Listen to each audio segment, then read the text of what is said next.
BSP को कमजोर दिखाकर या बीजेपी के साथ खड़े हुए दिखाकर या बीजेपी की बी टीम बताकर खुद को इस कम्युनिटी के बीच मजबूत करना चाहती हैं? ये बचा हुआ वोट शेयर भी छीनने की कोशिश है या फिर राहुल गांधी ने यूं ही ये स्टेटमेंट दे दिया? देखिए, राहुल गांधी का जो स्टेटमेंट है वो लोकसभा चुनाव परिणाम के बाद आया है और एक आकलन है कि अगर ये तीनों लोग मिलकर साथ लड़े होते तो बीजेपी को उत्तर प्रदेश में और खराब पोजीशन हासिल होती। तो ये राहुल गांधी चुनाव बाद के परिणाम के आकलन पर बोल रहे हैं, इसको आप सच्चाई के तौर पर भी मानिए। और ये जरूर है कि वो उत्तर प्रदेश में आकर एकजुटता की बात करते हैं, लेकिन उसके बाहर वो एकजुटता पर ध्यान नहीं देते या उनके पास उस समय नहीं होता है। जैसा कि मध्य प्रदेश में, हरियाणा में और महाराष्ट्र में देखा गया, वहाँ पर उन्होंने अपने उत्तर प्रदेश के सहयोगियों के साथ उनके नेताओं ने अच्छा व्यवहार नहीं किया और उसके बावजूद राहुल गांधी बोले तक नहीं। आज वो उत्तर प्रदेश में मायावती के साथ दोस्ती की और एकजुटता की बात करते हैं, लेकिन ये भी बात जग जाहिर है कि मायावती लोकसभा चुनाव के 1 साल पहले से कहने लगी थी कि वो किसी से चुनाव में गठबंधन नहीं करेंगी, वो अकेले चुनाव लड़ेंगी, जबकि उनको पता था कि अकेले लड़ने पर उनका परिणाम क्या होगा। ये बात जनता में साफ तौर पर चली गई कि मायावती भाजपा से डरी हुई हैं और वो ऐसे कैंडिडेट खड़ी कर रही हैं जो समाजवादी पार्टी को हरा सके। और यही वजह है कि बहुत बड़ी संख्या में दलित वोट मायावती से भी छिटका और भाजपा से भी छिटका और चला गया समाजवादी पार्टी के पास और कांग्रेस के पास। ये बात आकलन हो चुका है इसका, ये नई बात नहीं है। लेकिन समाजवादी पार्टी भी ये जान रही है कि जो राहुल गांधी बयान दे रहे हैं, जब आम आदमी पार्टी दिल्ली में चुनाव हार गई है, अलग हो गई है, तो आने वाले विधानसभा चुनाव में कांग्रेस के साथ उसका गठबंधन कायम रहेगा, इस पर संशय है। और कांग्रेस भी शायद इसीलिए इस बात को अभी से शुरू कर रही है कि मायावती के साथ अगर सपा न रहे तो मायावती के साथ आगे गठबंधन किया जा सके।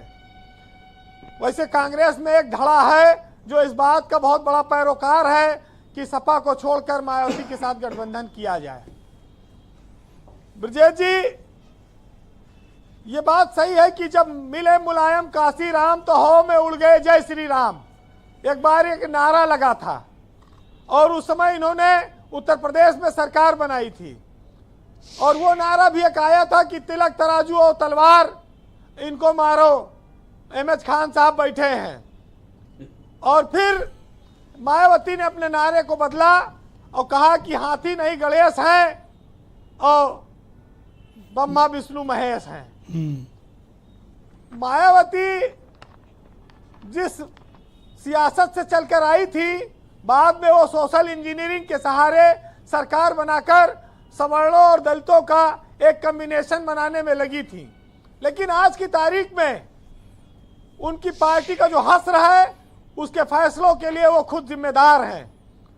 आज उनके पास कोई बड़ा नेता, बड़ा चेहरा उत्तर प्रदेश में नहीं रह गया है।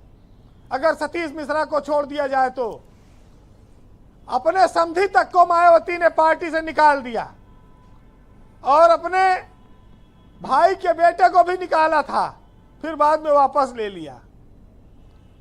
ब्रजेश जी, और अभी तो उत्तराधिकार वाला पर भी उन्होंने क्लैरिटी दे दी कि अभी तो कोई नहीं है मेरा, अभी पहले सेवा करो फिर बताऊंगी।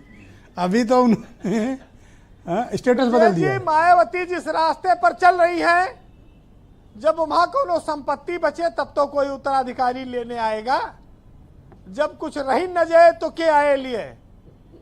तो बसपा का जो स्थितियां दिख रही हैं आपको, विधानसभा में 1, लोकसभा में 0, राज्यसभा में 0, विधान परिषद में 0, तो बसपा का उत्थान कहाँ दिख रहा है और कैसे दिख रहा है? चंद्रशेखर आजाद अकेले एक आदमी चुनाव लड़ा और जीत गया। आज उनके लिए सबसे बड़ी चुनौती तो वहां भी है। देखिए, सियासत में अहंकार नहीं चलता है। और संवाद, आंदोलन, मिलना, पार्टी को मजबूत करना, ये काम हमेशा चलते रहना चाहिए। लेकिन आप डर के सियासत नहीं कर सकते हैं। आप डर डर के घर से नहीं निकलेंगे तो ये सियासत चलेगी नहीं। और जो लोग समर्थक हैं वो निराश ना हो, क्योंकि सियासत में कहते हैं कभी भी तकदीर बदल सकती है। क्या राहुल वाकई में बीएसपी को नुकसान पहुंचा सकते हैं वीरेंद्र जी, आपको लगता है, या फिर सिर्फ एक हेडलाइंस बटोरने की कोशिश? देखिए, मायावती के पास जो वोट बैंक है वो धीरे धीरे कट गया। अब नुकसान और फायदा अब बसपा के कंट्रोल में रहा नहीं है, अब वो जा चुका है जी। और उसकी जगह दूसरे लोग ले रहे हैं जी। तो ये बहुत साफ है कि दलित हर चुनाव के वक्त अपना एक नया रास्ता खोज रहा है और वो कभी भाजपा के साथ जाता है, कभी कांग्रेस और सपा के गठबंधन के साथ जाता है जी। और इस बार वो हुआ था जी। अवधेश प्रसाद को बसपा के एक चेहरे के तौर पर सपा में आगे लाया गया, उसका फायदा भी मिला और बसपा से आए हुए नेताओं का भी फायदा मिला समाजवादी पार्टी को। लेकिन अब ये कितनी देर स्थिर रहेगा इसको कोई नहीं कह सकता है जी। लेकिन ब्रजेश जी, राजनीति में कोई बयान ऐसे नहीं दिया जाता है, उसके बहुत सारे मायने होते हैं। फिलहाल आप ये सुन सकते हैं कि फर्क महसूस ना हो, इतने भी अनाड़ी नहीं, लेकिन एक बात है जो कांग्रेस ने बिगाड़ी भी नहीं।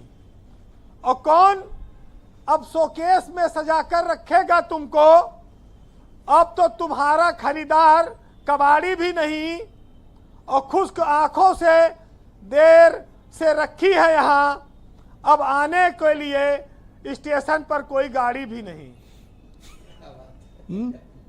क्या कह रहे हैं प्रोफेसर? क्या बात है, कितना क्या बात है। बहुत शुक्रिया वीरेंद्र जी, आपका धन्यवाद ग्राउंड जीरो से अपना फीडबैक, ओपिनियन